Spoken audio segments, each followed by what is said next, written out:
It's just a little throwaway line in a much bigger story, but sometimes those little throwaway lines are very helpful, and they really stick with me. I'll show you what I mean. Here's the headline in the Wall Street Journal. The headline is, "Anxious trading partners promise to buy American to stave off Trump's tariffs." And you've seen a million articles like this, right? The bulk of the article under that headline is about what you would expect. Again, you've seen a lot like this. It's about various countries trying to strike deals with the U.S.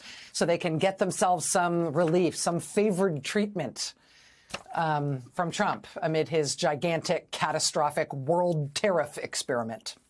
So the countries are trying to get themselves some kind of relief. And among those discussed in this article is the nation of Vietnam. According to the Wall Street Journal, Vietnam has been trying to fend off harsh treatment. What if foreign governments could win U.S. favor by fast-tracking a Trump resort? What if a convicted crypto billionaire could buy his way out of prison with a little help from the Trump family's new digital coin? This isn't fiction, it's unfolding in real headlines. Are we witnessing the return of power-for-profit politics? Or has corruption become so bold we barely recognize it anymore? You know how sometimes a small line in a big story can reveal far more than it seems at first. Glance! There's a recent example that's hard to shake. It was buried in a Wall Street Journal article that, on the surface, reads like countless others we've seen before. The headline reads, "Anxious trading partners promise to buy American to stave off Trump's tariffs." Nothing groundbreaking. On its face, we've been through this before. Countries scrambling to adjust and maneuver in response to sweeping U.S. trade policies, trying to avoid being on the receiving end of harsh tariffs. This piece outlines how different countries are, attempting to curry favor with the United States under the influence of Trump's aggressive trade stance. As expected, it mentions nations offering up trade deals or policy concessions in hopes of staying in the administration's good graces. Among those countries, Vietnam was highlighted. And that's where things get interesting. According to the Journal, Vietnam has taken multiple steps to win some leniency. First, they agreed to purchase American aircraft, a pretty standard move in international trade diplomacy. Second, they decided to open access to Starlink, the satellite internet service owned by Elon Musk. That would be noteworthy on its own, but Musk also happens to be one of Donald Trump's top campaign donors. It's a curious overlap. And then comes the detail that really stands out. Vietnam, as part of this effort to maintain strong ties with the U.S., decided to speed up the approval of a massive development project, a $1.5 billion Trump-branded resort inside their own borders. Now, that's a move that certainly raises eyebrows. One has to wonder, would the government of Vietnam see political advantage in helping along a private development that directly benefits the former and possibly future president's own business? Of course. By, number one, buying American jets. Number two, allowing the Starlink internet service that's owned by Donald Trump's top campaign donor, Elon Musk, to operate inside their country. Weird that they decided that was a good idea. And number three, here's the kicker. Vietnam has also, quote, decided to accelerate the approvals for a $1.5 billion Trump resort in Vietnam. Oh. Weird how that might get you better treatment from the U.S. government. I mean, I'm sure Vietnam has lots of good reasons to make sure a Trump Organization resort project is moving forward. Lots and lots and lots of them.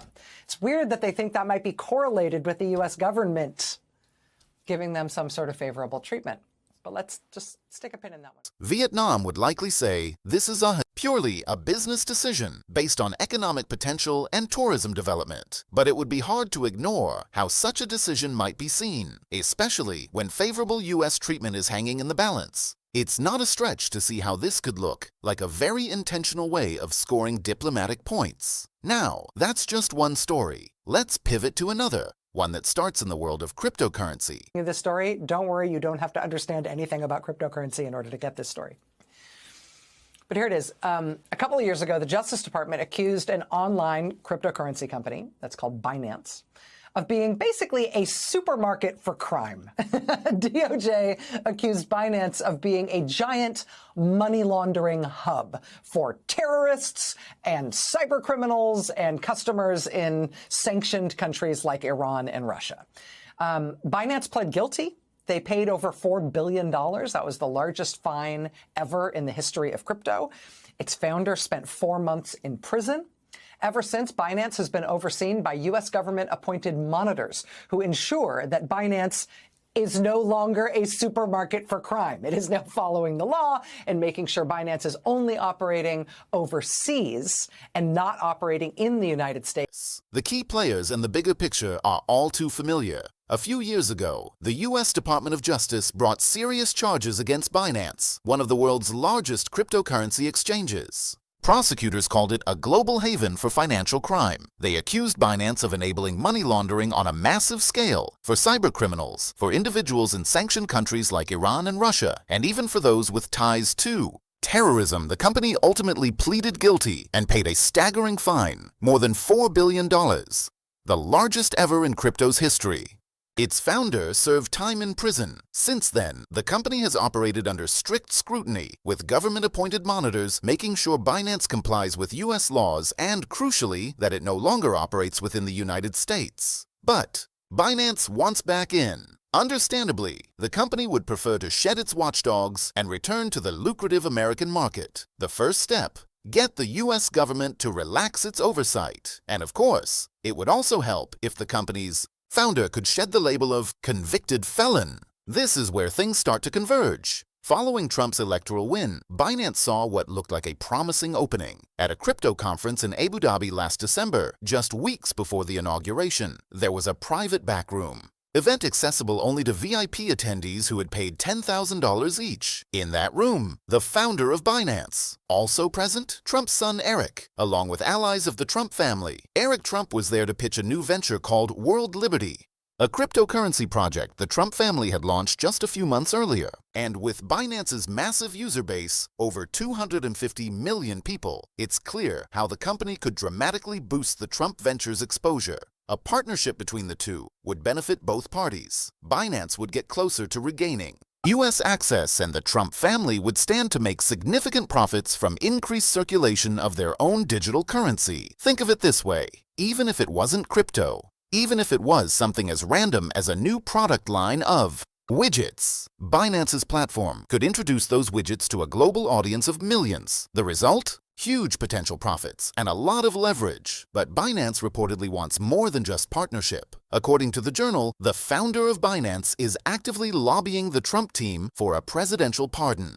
He wants his criminal conviction wiped away, and the company has been having meetings with officials at the U.S. Treasury, hoping to dial back the oversight imposed after their legal troubles. Executives at Binance, the Journal reports, are optimistic that the Trump administration will go along. Why the confidence? Well, maybe because this wouldn't be new territory for Trump. During his previous term, he pardoned a number of individuals involved in crypto-related crimes. His Justice Department even disbanded the very task force that had been created to police digital currencies. And if that's not enough, consider this. A crypto executive under investigation by the SEC managed to get that probe dropped right after he made a $75 million investment in the Trump family's crypto venture. That's not speculation. That's on the record. What we're looking at here isn't just an overlap of business and politics. This isn't the sort of thing you need a political science degree or legal training to recognize.